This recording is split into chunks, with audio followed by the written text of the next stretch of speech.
Alhamdulillah. Alors, nous savons toutes et tous que dans notre croyance, en tant que musulmans et musulmanes, nous avons la ferme conviction que la fin du monde aura lieu. Et qu'il y a des signes de la fin du monde, des signes précurseurs de la fin du monde, petits et grands. Et cela ne doit aucunement nous pousser à tomber dans une parano quelconque. Mais c'est une réalité. Et nous savons, comme le prophète alayhi salatu wassalam nous l'a informé, que parmi ces signes, il y a la venue de Al-Masih ad-Dajjal, l'Antéchrist.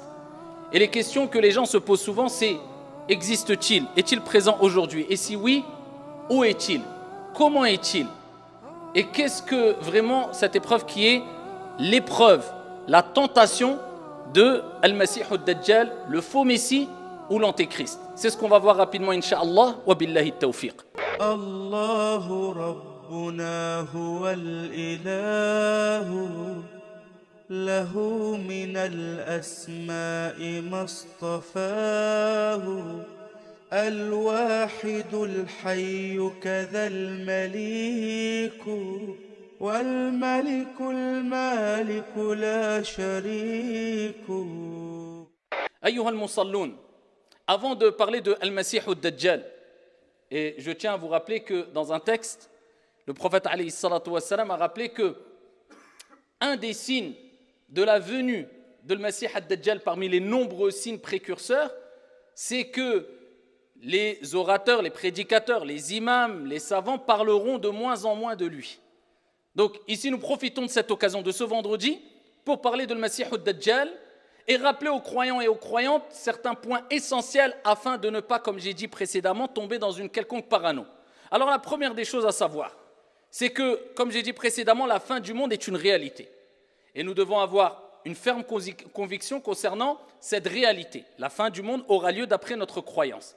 Maintenant, est-ce que nous, il nous incombe de rentrer dans une parano, de rentrer dans un délire, de rentrer dans une folie, parce que plus d'un sont rentrés dans des dépressions, épreuve à la pluie, et j'en suis témoin, dans des dépressions à force de parler, à force d'écouter des exhortations, à force de penser à la fin du monde. Et ils ont l'impression que chaque jour sera la fin du monde. Et quand je vois ce genre de comportement, je me souviens de l'imam At-Tabari, qui a rapporté dans son tafsir une parole d'Al-Mughira ibn Shu'ba à son époque. Alors que dire de notre époque? Il disait, Al-Mughira ibn Shu'ba, les gens disent Al-Qiyamah, Al-Qiyamah. Les gens ne cessent de penser à la fin du monde, à la résurrection, et il a rapporté ici qu'il visait la fin du monde, l'heure, la grandeur. Al-Qiyamah, Al-Qiyamah, en oubliant leur propre heure. Parce que ce qui t'incombe toi, ou disons plutôt de manière plus précise, ce qui nous incombe, ce n'est pas, ou ce qui est le plus important, ce n'est pas de savoir si oui ou non tu vas vivre pendant les événements de la fin du monde, mais c'est de savoir est-ce que tu es prêt à rencontrer ton Seigneur. Parce que ce qui est sûr, c'est que toi, tu as une fin. Et tu vivras cette fin. Mais la fin du monde, ce n'est pas sûr que tu la vives. Donc pourquoi tu te préoccupes plus de la fin du monde que de ta propre fin? Et en se préoccupant de sa propre fin, on reviendra à l'essentiel. C'est-à-dire, je dois me préparer spirituellement à rencontrer mon Seigneur. À travers la prière, à travers le jeûne, effectué correctement, à travers mon assiduité dans les actes d'adoration, mon bon comportement et ma bonne relation envers les gens. Donc en bref, tu vas garder les pieds sur terre.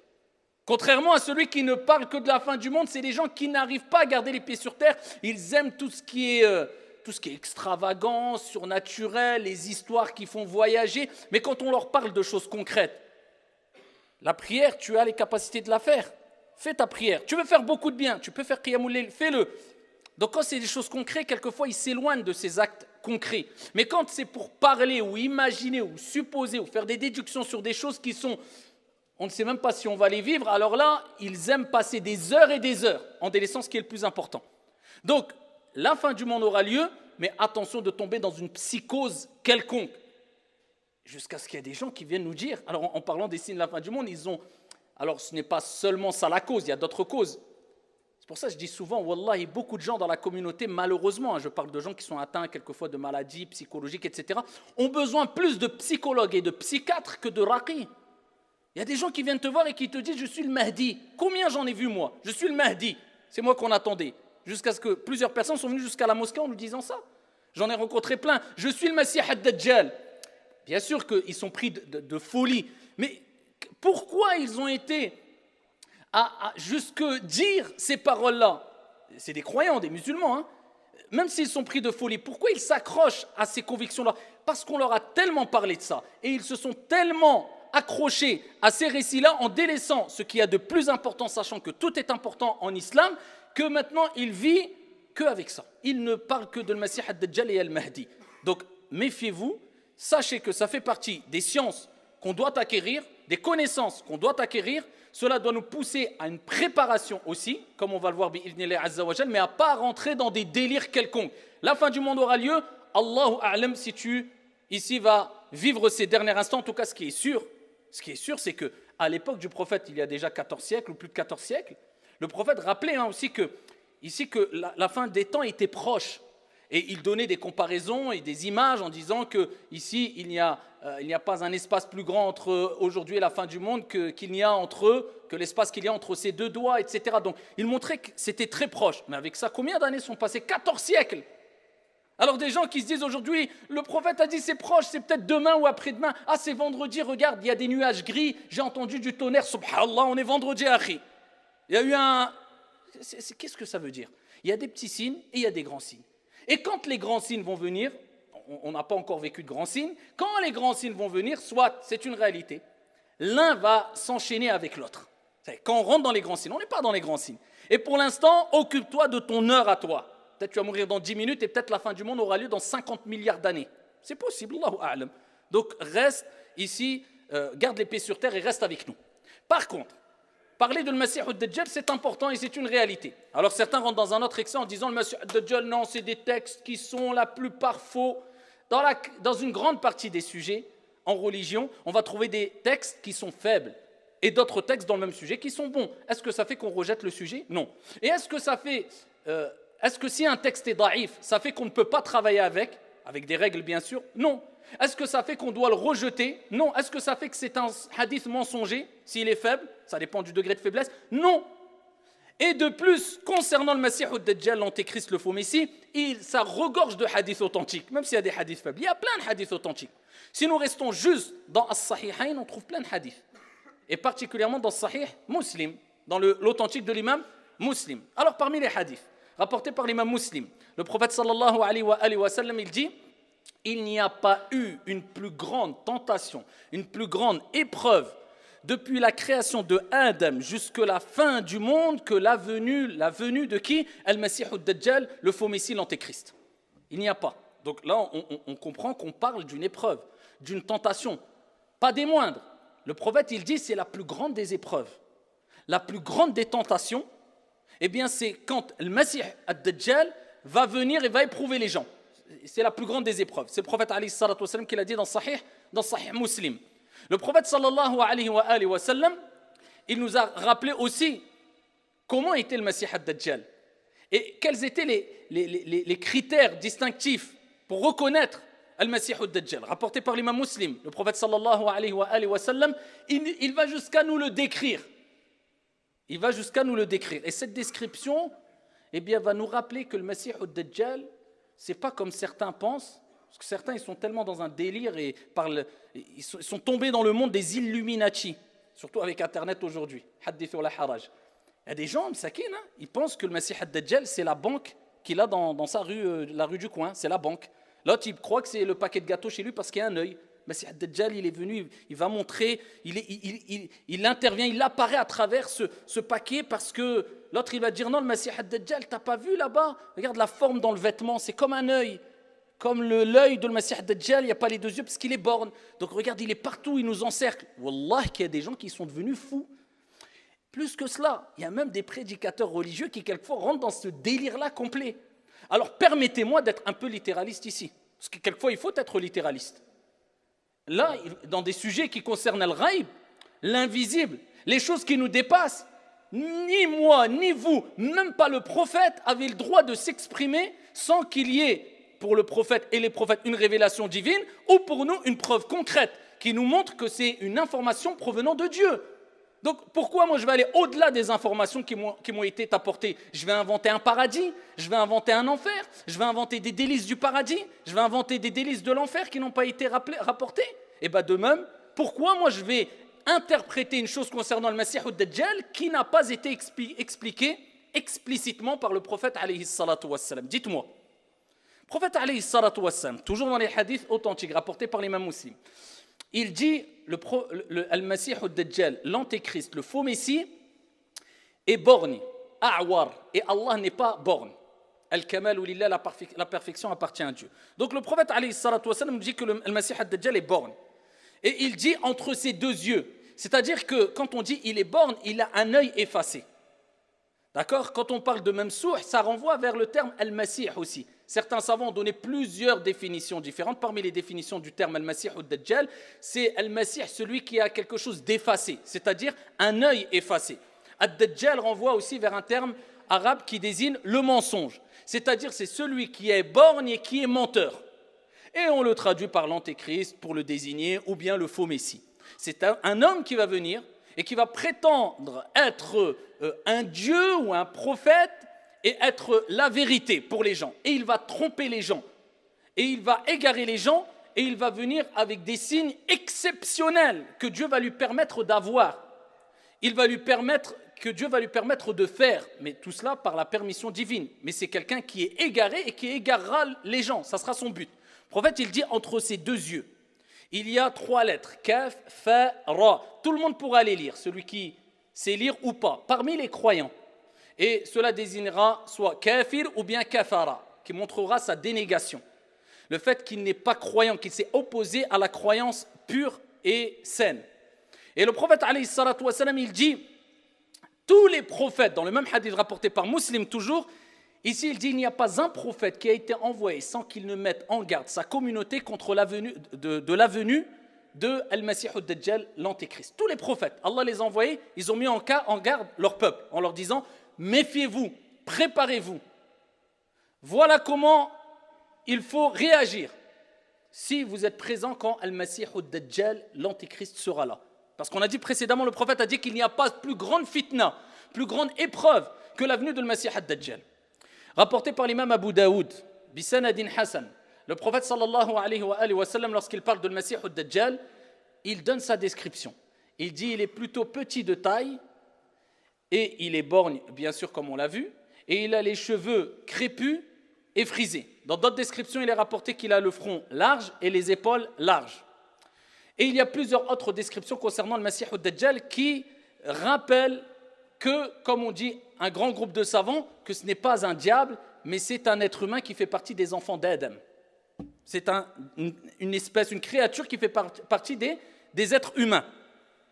Alors, le Masih ad-Dajjal va venir avec des miracles, si on veut, entre guillemets, va venir avec des signes, va venir avec des choses qui vont impressionner. Et le prophète alayhi salatu wassalam l'a rappelé dans le hadith rapporté encore par Muslim, dans son sahih, dans son recueil authentique. Il dit que le Masih ad-Dajjal viendra avec, traduction du sens, l'image du paradis et de l'enfer. Et dans une autre version, avec l'enfer et un fleuve. Le prophète alayhi salatu wassalam, il dit, son enfer sera le paradis et son paradis, ou bien le fleuve, sera ici l'enfer. Et donc il a recommandé, il a dit aux compagnons, il les a préparés en leur disant, si vous voyez son enfer, car ce n'est pas réellement l'enfer, mais l'image de l'enfer qui vous met devant, qui vous propose, vous imaginez, l'enfer avec ses affres, avec ses... Eh bien il pourra donner la vision de soi-disant l'enfer en face des gens. Et du paradis pareil. Et les gens qui vont tomber dans le panneau et qui ne connaîtront pas le Masih ad-Dajjal, qui ne se seront pas prémunis du soit à leur ignorance ou bien au fait qu'ils n'ont pas été patients et qu'ils n'ont pas été fermes, eh bien plongeront dans le paradis qui sera un enfer. Et ceux qui auront délaissé ce paradis car ils sauront pertinemment que c'est un menteur kadhab, c'est un fattan, eh bien ils plongeront dans l'enfer qui sera un paradis. Et ça, c'est parmi les plus grandes des épreuves ici qui seront en face ou qui seront, auxquelles seront confrontés les croyants et les croyantes. Paradis, l'enfer en face de toi et voilà. Ça, c'est parmi les choses que le prophète alayhi salatu wassalam a dit. Le prophète sallallahu alayhi wa sallam, dans un hadith, toujours rapporté par Muslim. Il fut interrogé sur Al-Masih ad-Dajjal et ils lui ont dit « Ya Rasulallah, combien de temps va-t-il rester sur terre ? Combien de temps va-t-il rester sur terre ?» Et le prophète alayhi salatu wassalam a dit « Arba'ouna yawman » 40 jours. Il restera 40 jours sur terre. Par contre, il dit alayhi salatu wassalam, il dit un jour comme une année, un jour comme un mois, un jour comme un jumu'ah, et le reste des jours comme vos journées habituelles. D'accord ? C'est-à-dire qu'une année, la première journée de ces 40 jours, en fait, ça ne sera pas une journée, ça sera une année. Quand l'année sera terminée, la deuxième journée, ne sera pas une journée. Cette journée sera concrètement, un mois. Ensuite, ça sera dans une version une semaine, une version un jumu'ah, et ensuite le reste des jours comme le reste des jours. Le hadith est rapporté par Muslim. Le prophète sallallahu alayhi wa sallam, il continue. Et il dit, il sera plus rapide que les pluies éparpillées par les vents. Très rapide. Il pourrait être là dans un instant, quelques instants après, à l'autre bout du monde. Bon, donc, celui qui n'est pas croyant, qu'il mette pause et qu'il aille écouter quelqu'un d'autre. Parce qu'il faut vraiment avoir une croyance ferme en cela pour pouvoir s'imaginer de qui va être le Messie ad-Dajjal. Ça, c'est des paroles prophétiques dont on y croit fermement. Donc, il dit il se déplacera rapidement sur la surface de la terre et ça sera une épreuve pour l'ensemble des gens. Et il dit, alayhi salatu wassalam, il fera tomber la pluie devant les gens. Vous voulez de la pluie ? Il y a la sécheresse ? Ok. Devant un peuple, devant un groupe. Vous voulez de la pluie ? Ok. Il ordonnera au ciel de faire tomber la pluie, bi'idhnillah, par la permission d'Allah. Vous voyez, les épreuves, ça sera dur. Imaginez-vous, quelqu'un vient aujourd'hui, te regarde et dit quoi ? Tu veux qu'il pleuve ? Le ciel fait tomber la pluie, il pleut. Tu vas te dire quoi ? C'est pas des petites... on ne parle pas de sihr, de magie qui peut te dire oui, mais il y a une explication, oui, il travaille avec les djinns, oui, c'est la pluie qui tombe. Donc il fera des choses impressionnantes, il traversera, toujours dans le hadith rapporté par Muslim, le prophète sallallahu alayhi wa sallam, il dit dans le même hadith, il passera par des ruines et il ordonnera aux ruines de faire sortir ses trésors. Il y aura des ruines et des trésors cachés, des choses qui sont enfouies, peut-être depuis des siècles, etc. Il ordonnera à ces ruines de faire sortir ces trésors et le prophète, il dit, ils sortiront comme un amas d'abeilles. Vous avez vu des abeilles ? Si tu vas les déranger, un groupe d'abeilles, ils sortent et en plus de cela, si toi tu les déranges, tu cours, ils te suivent. Pareil. Les trésors sortiront comme ça en masse et ils suivront où il veut Al-Masih ad-Dajjal, l'antéchrist, le faux messie. Quand les gens vont voir ça, qui va réussir à patienter si ce n'est illa man rahim Allah, sauf celui à qui Allah fait miséricorde. C'est pour cela que le prophète alayhi salatu wassalam a dit, si le Masih ad-Dajjal apparaît et je ne suis pas auprès de vous, fathbutu, soyez fermes. Et Allah Jalla wa Ala nous recommande maintes fois dans le Coran d'être ferme, et particulièrement lors des épreuves. L'épreuve, pour la réussir, il faut être ferme, et en demandant à Dieu de t'assister, parce que si tu n'as pas de fermeté, tu vas fléchir, perdre tes forces, et ici, tu vas abandonner même peut-être ta croyance. Donc c'est pour cela qu'il est toujours bon de demander à Dieu de nous accorder fermeté dans notre foi, dans notre croyance. Le prophète, il dit, soyez ferme, il ne faut pas que vous ayez des doutes. Je suis sûr à 100% que c'est un menteur, car le prophète nous l'a décrit et nous l'a rappelé. Parmi les textes très impressionnants aussi de le Masih ad-Dajjal, et là on répondra à la question rapidement ici, est-ce que le Masih ad-Dajjal, l'antéchrist, existe maintenant, au moment où je vous parle ? Est-ce qu'il est quelque part dans le monde, sur la surface de la terre ? Rapporté par l'imam Muslim toujours. Fatima bint Qais, radiyallahu anha wa ardaha, elle raconte un récit plus qu'étonnant et plus qu'impressionnant. Très long le récit, je vais l'abréger. Elle dit, le prophète alayhi salatu wassalam a ordonné qu'on appelle à la prière, al-adhan. Et quand ils ont fait l'appel à la prière, les gens sont venus et elle a dit, je suis venu. On a accompli à la prière derrière le prophète sallallahu alayhi wa sallam et précisément, elle dit, j'ai prié derrière les hommes parce qu'à l'époque du prophète, il y avait les hommes dans la même pièce que les femmes étaient derrière les hommes. Elle dit ensuite, je me suis assise, le prophète sallallahu alayhi wa sallam est monté sur le mimbar et le prophète alayhi salatu wa sallam a dit, je vais vous raconter un récit de Tamim ad-Dari. Et il était content, le prophète alayhi salatu wa sallam. Pourquoi ? C'est comme vous, quand vous dites quelque chose, et c'est pas que les gens ne vous croient pas, mais tu sens que peut-être c'est tellement impressionnant ce que tu dis que tu te dis, mais pour qui me croit, faut y aller quand même. Et d'un coup, quelqu'un vient avec la preuve claire, sans aucune ambiguïté, que ce que tu as dit est vraiment vrai, il a attesté de ce que tu as dit. Tu vas être content, tu vas dire, je vous avais dit ou pas? Le prophète, alayhi salatu wassalam, il leur a parlé plusieurs fois de le Messie ad-Dajjal. Et Tamim ad-Dari, ce compagnon qui s'est converti à l'islam, eh bien, a vécu une situation impressionnante. Il a rencontré lui-même al-Messie ad-Dajjal. Il est venu raconter cela au prophète sallallahu alayhi wa sallam. Le prophète, il a fini la prière, il est monté sur le minbar. Il a dit, je vais vous raconter quelque chose. Il l'a vu, Tamim ad-Dari. Regardez ce qu'il a vu, ce qu'il a vécu.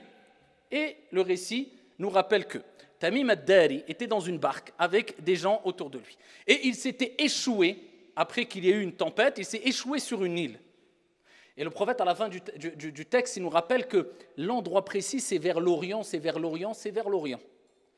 Donc n'essayez pas d'aller faire une exploration, parce qu'aujourd'hui, certains ils peuvent écouter cela, ils vont mettre son sac à dos, ils seraient capables d'aller... Nous, ça nous incombe peu, et on n'a pas à se préoccuper de cela. Mais je cite le hadith quand même. Donc ici, il dit, je me suis échoué dans une île. Et quand on s'est retrouvé dans l'île déserte, on a vu une sorte de bête poilue, rapportée par Muslim, qui est venue vers nous. Ils ont été pris de panique. On serait reparti à la nage. On aurait sauté dans l'eau, Ils ont été pris de panique et ils ont dit, qui es-tu? Elle dit, je suis l'espionne. Et ici, ils ont dit, mais qu'est-ce que ça veut dire l'espionne? C'est qui cela? Elle dit, venez, je vais vous montrer quelqu'un. Il est là-bas, dans un endroit retranché, caché, noir, sombre. Donc eux, ils se sont dit, on a cru que c'était un diable. On s'est dit, bon, on va aller voir. Qu'est-ce que cette chose-là, poilue, nous dit? Ils vont dans un endroit, une sorte d'endroit reculé, caché, isolé, une sorte de grotte. Et ils disent ce qu'on n'a jamais vu d'aussi impressionnant. Un homme attaché, des grosses chaînes au cou, aux chevilles, aux pieds.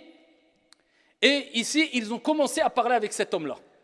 Et cet homme-là, j'abrège, il leur a posé plein de questions. Est-ce que cela a eu lieu? Est-ce que cela a eu lieu? Et il leur a parlé même du prophète Mohammed alayhi salatu wassalam. Est-ce que l'homme qui était illettré, qui s'est dit prophète est venu, etc., ils lui ont dit oui, etc. Ensuite, Al-Masih ad-Dajjal, eh bien ici, a dit qu'il leur a rapporté qu'il va sortir et que ça sera une fitna pour les gens, etc., etc. Ils sont repartis. Le prophète sallallahu alayhi wa sallam, ici, a raconté cela et il a raconté le passage où l'antéchrist, le Messie ad-Dajjal, a dit « Je partirai partout, je rentrerai partout, sauf à Mecca et à Taïba. À Mecca et à Taïba, je ne rentrerai pas. » Le prophète, il était sur le minbar, il avait son bâton et il a tapé 3 fois sur le minbar en disant « Je vous avais dit, ici, il a dit Mecca et Taïba, Mecca et Taïba, Mecca et Taïba. » Il dit « C'est ce que je vous avais dit. » Parce que le prophète leur a dit que le Messie ad-Dajjal, l'antéchrist, partira partout, pourra rentrer partout, sauf à la Mecque et à Médine. Taïba, c'est-à-dire à Médine. Pourquoi? Parce que Taïba et Mecca sont des endroits sacrés qui sont préservés, protégés par Al-Malaïka, par des anges autour, et il ne pourra pas rentrer. Et le prophète, alayhi salatu wassalam, ensuite, il termine le récit, il regarde les compagnons, il dit « Je vous l'avais dit ou pas ?» Traduction du sang, je vous avais raconté cela ou pas? Je dis « Na'am ya Rasulallah » Donc le prophète alayhi salatu wassalam a été content que ce qu'il a dit, eh bien, a été attesté par des personnes de confiance qui l'ont vu de leurs propres yeux. Et c'était ici Al-Masih ad-Dajjal, d'où la parole d'un grand nombre de savants qui disent qu'il existe, il est présent et il est enchaîné aujourd'hui dans un endroit du monde, Allahu A'lam, Dieu seul sait où c'est exactement. Et il sortira, il sera libéré quand Allah subhanahu wa ta'ala, notre Seigneur, lui permettra d'être libéré. En tout cas, ce qui nous incombe, c'est de savoir comment s'en prémunir. Comment s'en prémunir? Il y a 2 grands moyens pour s'en prémunir, sachant que j'ai cité le premier moyen qui est al-thabat, rester ferme. Le deuxième moyen, c'est ce que le prophète a rappelé dans les hadiths rapportés toujours par Muslim. Étonnant que des gens disent oui, les hadiths, la plupart sont faibles. Je suis d'accord que certains ont l'intention de mettre en garde la communauté parce que beaucoup tombent dans des délires. Et je le dis, je le répète encore une fois, il y a des jeunes aujourd'hui qui deviennent fous avec ces sujets de la fin du monde et compagnie. Et quand tu parles avec lui, tu te dis, lui, Mskin, il a besoin d'un psychiatre et un psychologue. Donc ici, il faut garder les pieds sur terre. Mais par contre, de dire que la plupart des textes sont faibles, c'est faux. Rapporté par l'imam Muslim. Le prophète sallallahu alayhi wa sallam, comment ça serait faux alors que le prophète, il dit quoi? Il a ordonné aux compagnons, il a recommandé aux compagnons ce que lui-même faisait. Écoutez bien, aux 5 prières par jour. Vous imaginez, ça veut dire on pense à cela 5 fois par jour et on cherche protection près d'Allah 5 fois par jour. C'est que c'est pas n'importe quoi. Le prophète il a dit c'est la plus grande des fitna, la plus grande des épreuves. À la fin de chaque prière, au moment où du'a mustajab. Vous savez que parmi les moments où l'invocation est acceptée, c'est à la fin de tashahhud, qabla taslim, juste avant de dire assalamu alaykum, tu fais du'a mustajab bi'idhnillahi azza wa jal. Du moins, c'est un temps où il y a de fortes chances que l'invocation soit acceptée. À ce moment-là, le prophète, il disait quoi? Il disait ce qu'il a recommandé aux compagnons. À chaque prière de 5 prières, il disait, dites, à la fin du tashahhud, Allahumma inni a'udhu bika min adhabi jahannam, wa min adhabi al-qabr, wa min fitnati al-mahya wal-mamat, wa min sharri fitnati al-masih ad-dajjal. Il disait, cherchez protection auprès d'Allah, c'est ce que vous devez dire, hein. Avant le taslim, dites toujours ça. Oh Allah, je cherche protection auprès de toi contre l'enfer, et contre le châtiment de la tombe, et contre les épreuves de la vie et de la mort, et contre Al-Masih Ad-Dajjal, le faux Messie, l'Antéchrist. Voilà. Le prophète, il disait, dites cela 5 fois par jour. Donc ça, c'est un moyen de te préserver, si au cas où, on ne sait pas, eh bien, qu'Allah nous accorde al-thabat, le raffermissement, on soit encore présent quand cela arrive. Parmi les deuxièmes moyens, le prophète, alayhi salatu wassalam, toujours fait Sahih Muslim. Il dit, il y a 2 hadiths différents qui rejoignent ici le sens de ce hadith-là, et il nous dit, celui qui récitera les 10 premiers versets de Surat Al-Kahf, d'accord? Les 10 premiers versets de Surat Al-Kahf, la caverne, bien sera prémuni, préservé contre la tentation de Al-Masih Ad-Dajjal, contre l'Antéchrist. Et dans une autre version, il est rapporté les 10 derniers versets de Surat Al-Kahf, d'où l'importance de les apprendre ou de les lire souvent. D'accord? Si la personne les apprend, c'est-à-dire les 10 premiers versets particulièrement de Surat Al-Kahf, qui sont très faciles à apprendre, eh bien, c'est un moyen de se préserver contre le Masih Ad-Dajjal. Et pour terminer, le Masih Ad-Dajjal, eh bien, sera tué. Par qui? Par Jésus, Isa ibn Maryam, alayhi salam. Allah tabaraka wa ta'ala ordonnera à Isa, parce que Isa n'est pas mort, Jésus n'est pas mort, comme Allah Jalla wa Ala dit, il n'a pas été tué, il n'a pas été crucifié, mais on lui a donné une ressemblance à un autre personnage et on l'a élevé et Allah l'a purifié. Isa alayhi salam. Et il descendra près des minarets blancs en Syrie, Isa alayhi salam, et il poursuivra Al-Masih Ad-Dajjal. Allah Jalla wa Ala apportera une délivrance aux croyants et aux gens quand il enverra Jésus, Isa, qui redescendra et qui fera tawaf autour de la Kaaba et qui priera Isa alayhi salam et qui, sur la terre, il redescendra et il mourra en tant que musulman. Eh bien, Isa poursuivra le Masih Ad-Dajjal et quand le prophète alayhi salatu wassalam fait sahih a dit quand Al-Masih Ad-Dajjal verra Isa, il va fondre comme le sel fond dans l'eau. Ensuite, Isa le poursuivra après cela. Et il prendra la fuite jusqu'à ce que Isa, dans un endroit particulier en Palestine, eh bien, il l'attrapera, il ira jusqu'à proximité de le Masih Ad-Dajjal, et Jésus, Isa alayhi salam, lancera sa lance et il tuera ici Al-Masih Ad-Dajjal.